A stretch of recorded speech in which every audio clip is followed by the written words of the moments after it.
Avant mon mariage, mon fiancé me prévenait tout le temps que si jamais on doit se marier, le jour du mariage là, si j'ai en tête que je suis en dispute avec une tante de la famille, de jamais laisser cette dernière là me laver la tête le jour du mariage. Et surtout, de pas laisser quelqu'un toucher à mon ventre, de me masser le ventre, passer la main sur le ventre. Mais moi, ce genre de truc là, je n'y crois pas. Donc tout le temps qu'il disait ça, je le repoussais, je dis t'inquiète pas, ces genre de trucs ça n'existe pas. Et puis, si jamais il m'arrive quelque chose un jour, c'est que c'est Dieu qui l'aura voulu, vous voyez. Et vient le moment de mon mariage. Mais il faut savoir aussi que, avant que mes parents acceptent mon mariage avec mon fiancé, c'était très compliqué. Parce que j'ai un cousin à moi qui est très riche et bien placé, que tout le monde voulait que je me marie avec lui. Et lui aussi, il avait donné de l'argent par-ci par-là à des membres de la famille pour essayer de me convaincre. Mais malheureusement, ça n'a pas marché parce que mon cœur était pris par un autre.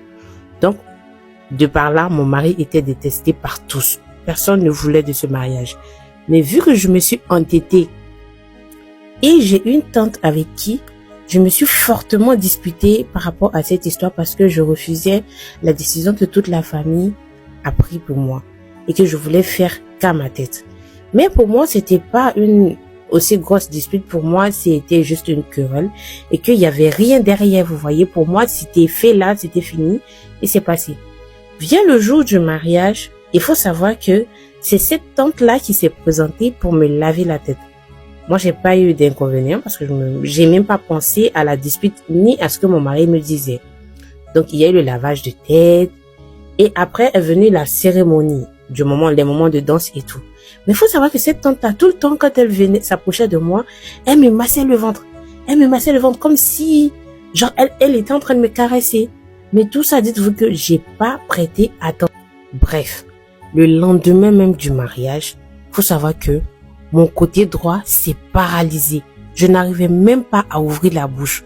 Mes yeux restaient ouverts, même la nuit quand je dors.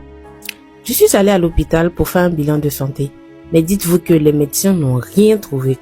Aucune trace d'AVC ou d'autres maladies.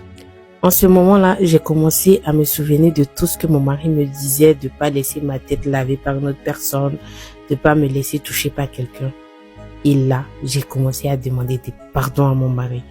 En fait, je me sentais obligée de lui présenter mes excuses parce que je ne l'ai pas écouté. Et dites-vous que je suis restée comme ça pendant plusieurs mois jusqu'à ce que je tombe enceinte. Une grossesse qui ne finit pas. Dites-vous que je suis partie jusqu'à 12 mois de grossesse avec mon côté paralysé. Quand j'ai enfin pu accoucher, dites-vous que l'enfant est sorti infirme. Jusqu'à l'âge de 3 ans, mon enfant ne marchait pas. Avec mon mari, on a été traités de toutes sortes. Dites-vous qu'il mettait tout sur le dos de mon mari.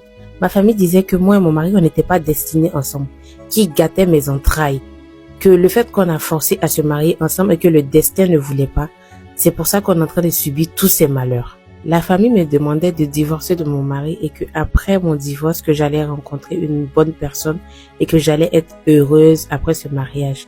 Dites-vous que devant les gens, moi et mon mari, on faisait comme si de rien n'était. On souriait. Mais la nuit dans notre chambre, on faisait que pleurer. J'avais pitié de mon mari parce que je ne l'avais pas écouté.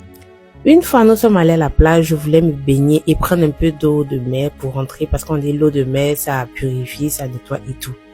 Il faut savoir que là-bas, il y a une petite bizarre qui me regardait.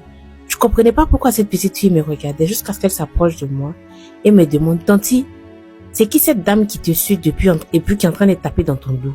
Je tourne, je regarde, il y a personne derrière moi. Je comprends pas.